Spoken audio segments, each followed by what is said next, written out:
কবিতাৰ শিৰোনাম মই অসহায় অসমীয়াই কৈছোঁ। কবি ভাস্কৰজ্যোতি কুতুম। আবৃত্তি সনত কুমাৰ মহন্ত।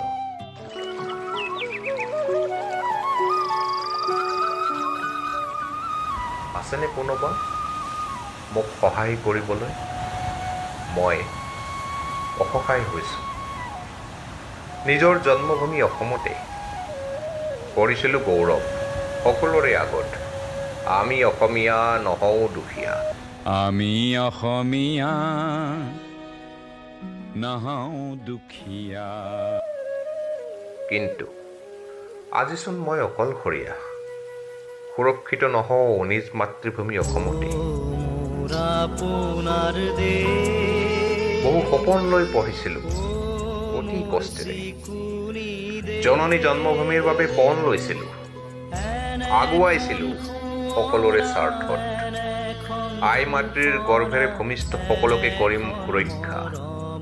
কিন্তু এই পণেই পাপ হ'ল নেকি?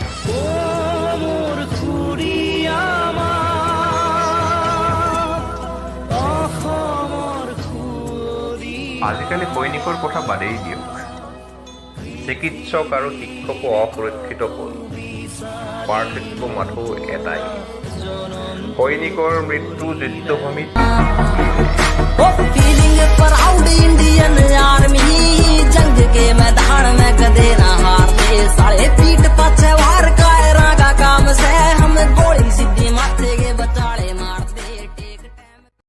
আৰু চিকিৎসক আৰু শিক্ষকৰ মৃত্যু ছদ্মবেশী পুত্ৰৰ জিংঘাকো নিষ্ঠুৰতাত মোৰ হাজাৰ প্ৰশ্ন জাগে। আই, সিহঁত জানো সঁচাকৈ মোৰ সহদৰ ভাই? আৰু যদিহে সঁচাই সহদৰ ভাই, তেন্তে কেনেকৈ হ'ব পাৰে ভাতৃঘাতী জাতিৰ শত্ৰু?